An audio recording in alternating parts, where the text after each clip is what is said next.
شریف مفتی Mahmood conference سے خطاب کر رہے ہیں۔ انتہائی قابل احترام علماء کرام، ممبران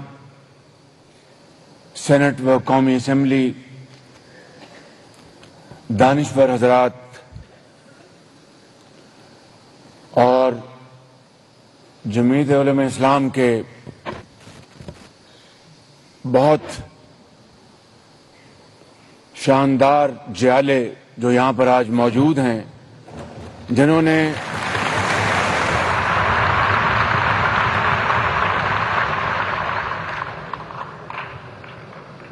نے اپنے پرجوش تالی اور نعروں سے نہ جانے کتنے محلات کو، ان کی بنیادوں کو ہلا کے رکھ دیا ہے۔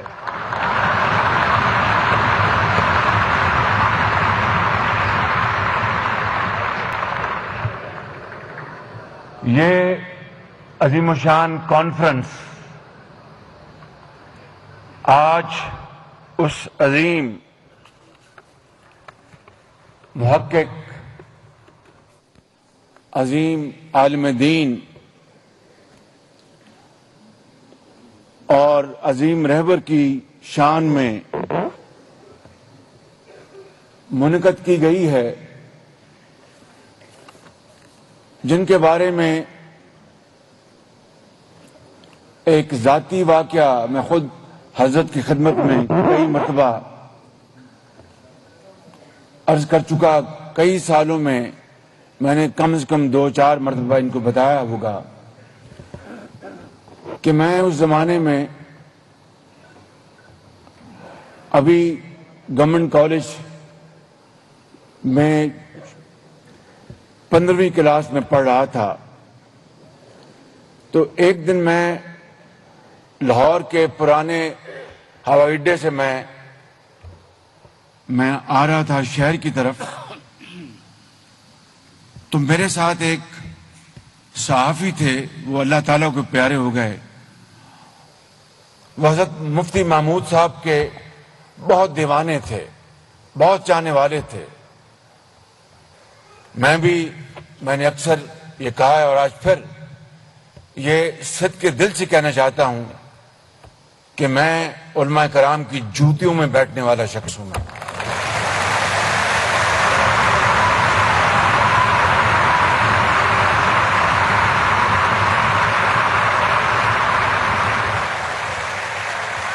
اور یہ بات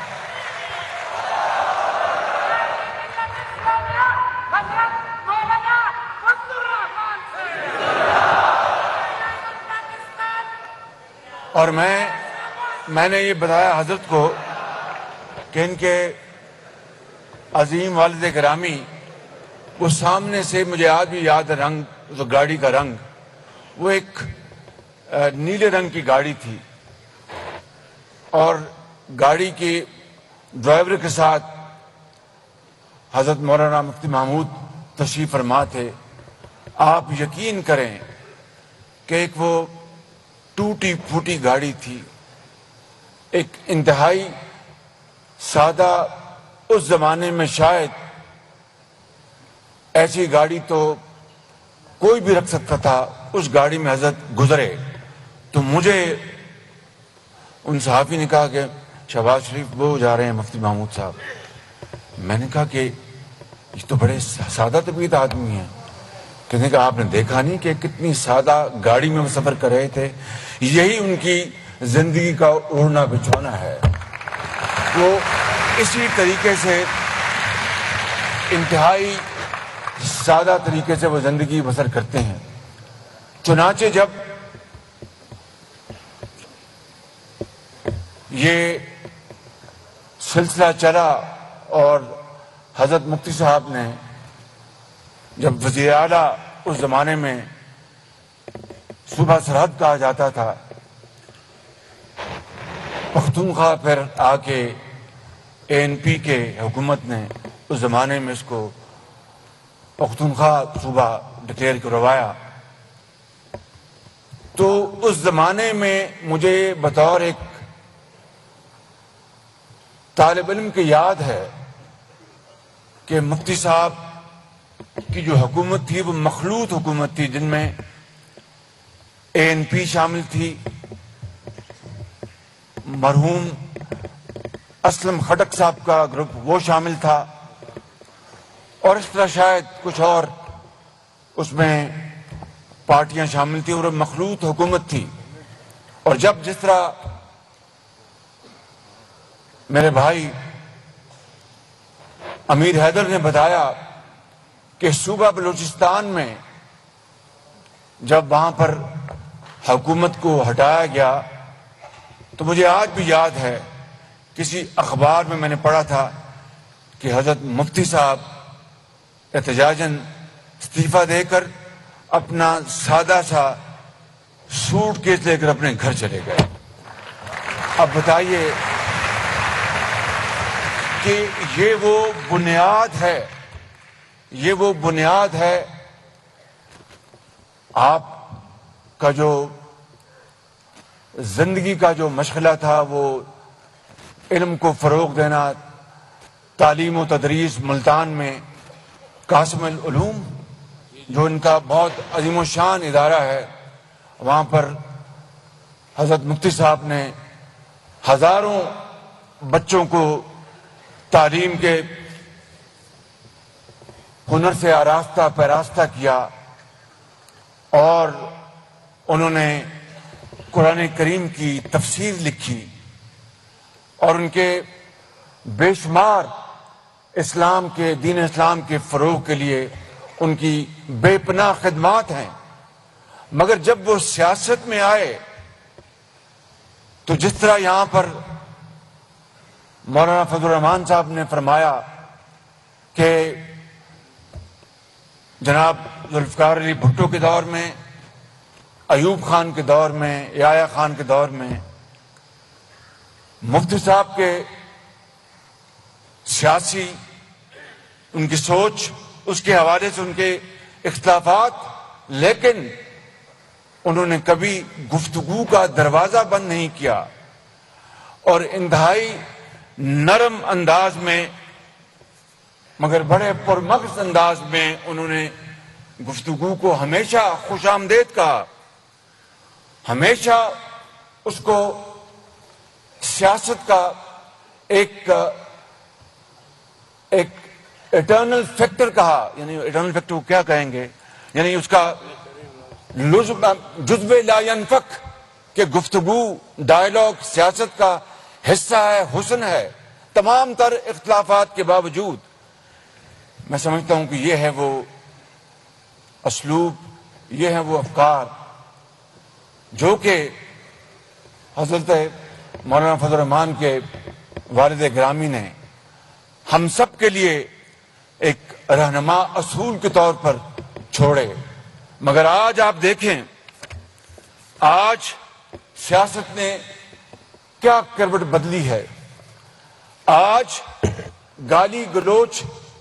سے آغاز کیا جاتا ہے اور گالی گلوچ پر اس کا اختتام کیا جاتا ہے، لیکن میں آپ کو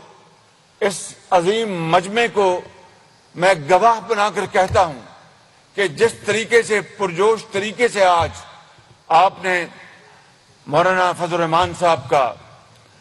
اور میرے بھائی جناب ہوتی صاحب کا، جس طرح ان کی باتوں کو آپ نے ان کی پذیرائی کی، اور جس جوش اور جذبے کے ساتھ میں فکر مند تھا، اس ہال میں آنے سے پہلے میں کئی مہینوں سے فکر مند تھا کہ یہ اس معاشرے میں جو زہر گھول دیا گیا ہے، اس معاشرے کو جس طرح تقسیم در تقسیم کر دیا گیا ہے، جس طرح اس معاشرے کے اندر ایک ایسا گروہ پیدا کیا جا رہا ہے جس کو سکھایا ہی جا رہا ہے کہ آپ نے ہر شریف آدمی کی بےعزتی کرنی ہے، آپ نے گالی سے آپ نے اپنی بات شروع کرنی ہے، چاہے وہ پاکستان کے اندر، چاہے وہ برطانیہ میں، چاہے وہ سعودی عرب میں یا امریکہ میں، اور اس طرح آپ نے معاشرے کو تباہ و برباد کر دینا ہے۔ لیکن میں آج بلا خوف تردید کہہ سکتا ہوں کہ یہ پرشکوہ ہجوم دیکھ کر میں یہ بات، میرا دل گواہی دیتا ہے کہ آپ اس راستے کو بند کریں گے اور ایسے نظام کو آپ ضبط کریں گے انشاءاللہ۔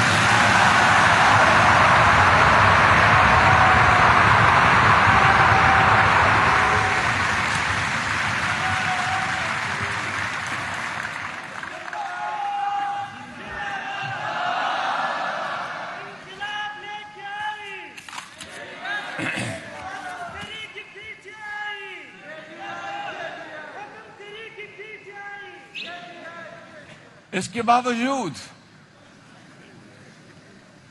کے باوجود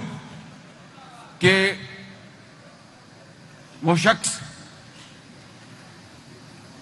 غضب کی دھوپ میں شبنم مزاج رکھتا تھا، یہ ہے وہ بنیادی بات جو ہمیں قرآن کریم جس کی ہدایت فرماتا ہے اور جس کی ہدایت ہمیں اسوہ حسنہ سے ملتی ہے۔ میں سمجھتا ہوں کہ آج جس مشکل ترین حالات میں جناب مولانا فضل الرحمان صاحب، جناب میاں محمد نواز شریف صاحب، جناب آصف زرداری اور بلاول بھٹو صاحب اور درجہ بدرجہ اے این پی کے یہاں پر اصحاب تشریف فرما ہیں، بی این پی، باپ، ایم کیو ایم، اور اس طرح درجہ بدرجہ تمام اس مخلوط حکومت میں ہم نے جس سوچ کے ساتھ اور جس عزم کے ساتھ ہم نے یہ اقتدار سنبھالا، یہ پھولوں کی سیج نہیں، یہ کانٹوں بھرا سفر ہے اور ہمیں اس کا علم تھا۔ لیکن جس طرح یہاں پہ بتایا حیدر ہوتی صاحب نے، میں آپ کو انتہائی ذمہ داری سے عرض کرتا ہوں کہ ان رہنماؤں کی رہنمائی میں، میرے قائد نواز شریف کی رہنمائی نے، ہم نے بہت مشکل حالات سے ہم گزر کے آئے ہیں اور ابھی بھی اس میں گزر رہے ہیں، لیکن انشاءاللہ ہماری نیت میں اخلاص ہے۔ خدا کے فضل و کرم سے ہم سب انسان ہیں، فرشتے نہیں ہیں، اور مجھے اس کے اوپر بات کرنے کی اس لیے میں ضرورت نہیں سمجھتا کہ آپ لوگ جو میرے سامنے بیٹھے ہیں اور یہاں پر بیٹھے ہیں، جو علم اور جو عبور آپ کو قرآنی آیات اور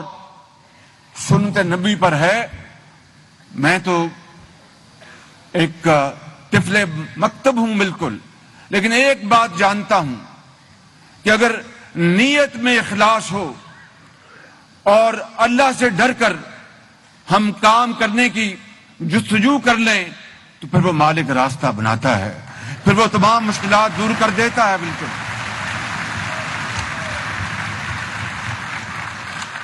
اسی لیے آپ نے دیکھا کہ معیشت ہچکولے لے رہی تھی اور یوں لگتا تھا کہ آج پاکستان خدا نخواستہ دیوالیہ ہو جائے گا، اور ایک شخص دن رات دل سے یہ بد دعائیں کر رہا تھا کہ یہ دیوالیہ ہو جائے، یہ پاکستان خدا نخواستہ سری لنکا بن جائے، لیکن حضرت کی دعاؤں سے، قوم کی دعاؤں سے اور شعور سے اور محنت سے ہم نے وہ مرحلہ بہت اچھے انداز میں طے کیا، اور اس کے بعد آپ نے دیکھا کہ ہم نے معیشت کو آگے بڑھانے کے لیے آہستہ آہستہ اقدامات شروع کیے۔ بڑی لوگوں کو تکلیف پہنچی ہے، اس میں کوئی شک نہیں، اور مجھ جیسا شخص، ایک حقیر شخص جس نے 10 سال پنجاب میں بطور ایک خادم کے خدمت کی ہو، ادویات مفت دی ہوں، کتابیں مفت دی ہوں، لیپ ٹاپ مفت دیے ہوں، اور ہسپتالوں میں علاج مفت وہاں پر عام آدمی کا جاری کیا ہو، اور کڈنی اور لیور سینٹر بنایا ہو دنیا کا ایک شاندار ترین اربوں روپے کی سرمایہ کاری کے ساتھ، جہاں پر بیوہ اور یتیم آ کر اپنے گردوں کا اور جگر کا علاج فری کرائیں، جہاں پر ملک کے اندر الحمدللہ پبلک ٹرانسپورٹ جاری کی ہو، کیا وہ شخص جن کو اس مخلوط حکومت کے قائدین نے اپنی کرم فرمائی سے اور اللہ کی مہربانی سے مجھے اپنا وزیر اعظم چنا، میں اس حقیر خدمات کے بعد عوام کے اوپر مہنگائی کا بوجھ لا دوں گا؟ یہ کیسے ممکن ہے؟ لیکن پچھلی حکومت نے جو بددیانتی اور بدنیتی کے ساتھ جو خرابیاں کی اور جو معاہدہ کیا اس کی دھجیاں اڑائیں، ہمیں وہ بے بوجھ لینا پڑا، اور ہمیں پھر بہت ہی مشکلات کے بعد IMF سے معاہدہ ہم نے کیا، لیکن یقین کریں جب 15 دن گزرتے ہیں، کیونکہ تیل اور اس کی پیٹرول کی قیمت ہر 15 دن تبدیل ہوتی ہے، تو 15 دن جب ہونے لگتے ہیں تو کم سے کم 2 راتیں مجھے نیند نہیں آتی کہ اگر ڈالر بڑھ گیا باہر اور تیل کی قیمتیں اور بڑھ گئیں، جو عالمی جو کشیدگی ہے، جو عالمی مہنگائی کا یہ دور ہے، تو پھر کیا بنے گا؟ لیکن اللہ تعالیٰ کا کرم ہے، یہ پچھلی مرتبہ بھی حضرت نے کوئی دعا کی اور پھونک ماری اور اسحاق ڈار صاحب تشریف لے آئے۔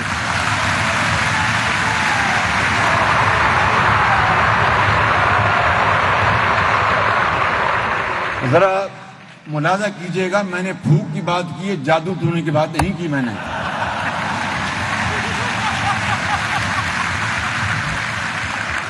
اور پھونک مارنا قرآن کریم کی تلاوت کرنے کے بعد تو بہت ہی ثواب کا کام ہے۔ تو خدا تعالیٰ کے فضل و کرم سے چونکہ نیت نیک ہے، وہ قیمتیں پچھلے 15 باروں میں کم ہوئیں، اب کل پھر ہم نے نئی قیمت جاری کرنی ہے، تو میں پھر حضرت کی خدمت میں حاضر ہوں گا کہ ایک اور پھونک مار دیں۔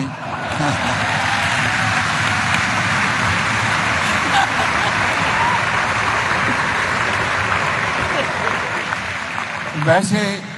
اگر حضرت ایک خاص طرف اپنا چہرہ مبارک کر کے رخ کر کے پھونک مار دیں تو معاملہ سارا حل ہو جائے گا بالکل،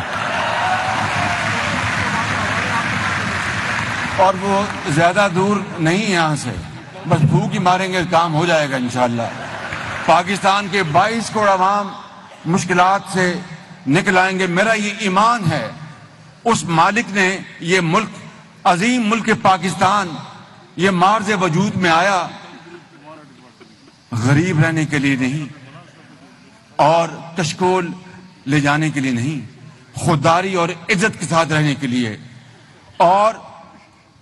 ترقی کرنے کے لیے، خوشحالی کا انقلاب لانے کے لیے۔ مجھے ایک دن وہ جو سابق ہیں وزیر اعظم، انہوں نے وہ روز ویڈیو دکھاتے ہیں اپنے جلسوں میں، اور جلسوں میں آ کے پتہ نہیں کیا کیا باتیں کرتے ہیں، کچھ سمجھ میں نہیں آتا کہ یہ بات کیا کر رہے ہیں۔ کبھی کہتے ہیں کہ جاپان اور جرمنی جو ہے یہ ہمسایہ ممالک ہیں،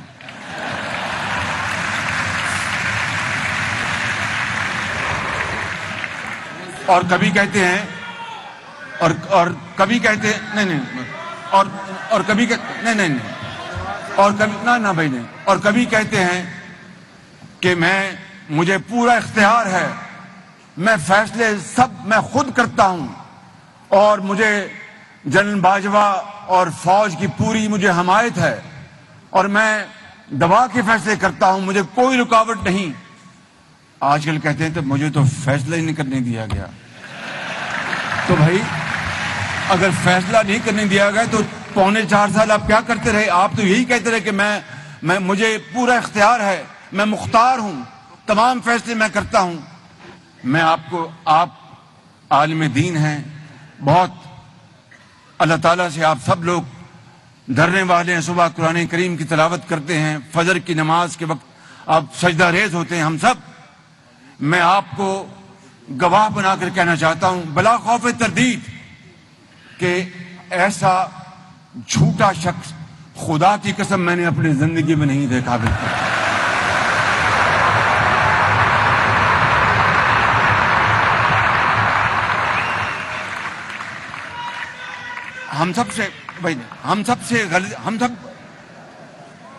ہم سب انسان ہیں, غلطی کے پتلے ہیں, اللہ سے ہر وقت اپنے گناہوں کی معافی مانگتے ہیں, لیکن صبح سے لے کے رات تک, سر سے لے کے پاؤں تک جھوٹ بولنا, دروغ گوئی کرنا, الزامات لگانا, میں وہ بات علیحدہ کروں گا. اور دن رات قوم کے خلاف, ملک کے خلاف, اداروں کے خلاف سازش کرنا, اس سے بڑا فراڈیا دنیا میں پیدا نہیں ہوا. بالکل میں آپ کو بتانا چاہتا ہوں. اس لیے میں آج سمجھتا ہوں کہ ختاماً یہ بات عرض کرنا چاہتا ہوں کہ حضرت مولانا مرحوم مغفور حضرت مولانا مفتی محمود صاحب کی, ان کی جو زندگی ہے جس میں اختلاف کے باوجود نرم رویہ, اچھی گفتار اور ڈائیلاگ اور مکالمے کو انہوں نے ہمیشہ اس کو خوش آمدید کہا. آج یہ وقت کی اہم ترین ضرورت ہے, اور سادگی اور پرہیزگاری اور امانت کہ وہ ایک مجسمہ تھے. میں سمجھتا ہوں کہ اگر ہم اس حوالے سے اگر ہم ان کی جو بتائی ہوئی ان کی جو تعلیمات ہیں ان کے اوپر غور و فکر کریں اور اس کے اوپر عمل پیرا ہوں, تو یہ ملک پاکستان انشاءاللہ ایک عظیم ملک بنے گا. اللہ تعالیٰ سے ہم سب دست بدعا ہیں کہ وہ اللہ تعالیٰ اس پاکستان کو عظیم بنائے, اس کو ایک صحیح معنوں میں اسلامی رفاہی مملکت بنائے. پاکستان زندہ باد. اسلام آباد میں وزیر اعظم شہباز شریف مفتی محمود کانفرنس کے شرکاء سے خطاب کر رہے تھے. ان کی جانب سے کہا گیا آج کی کانفرنس کا انعقاد خوش آئند عمل ہے. مفتی محمود کی دینی اسلام کے لیے بہت سی خدمات ہیں. ہم نے ملکی معیشت کی بہتری کے لیے کافی مشکل قدم اٹھائے. کچھ افراد معاشرے کو تقسیم کرنے کی کوشش کر رہے ہیں. اور اپنے خطاب کے اختتام میں ان کی جانب سے پاکستان تحریک انصاف کے چیئرمین عمران خان پر بھی کافی تنقید کی گئی. ان کی جانب سے یہ بھی کہا گیا کہ ملکی معیشت ہچکولے لے رہی تھی, ہم نے آ کر ملکی معیشت کو مشکل اقدامات لے کر سہارا دیا. ایک شخص دن رات جھوٹ بول رہا ہے, ہم آہستہ آہستہ معیشت کو بہتر کرنے کی کوشش کر رہے ہیں.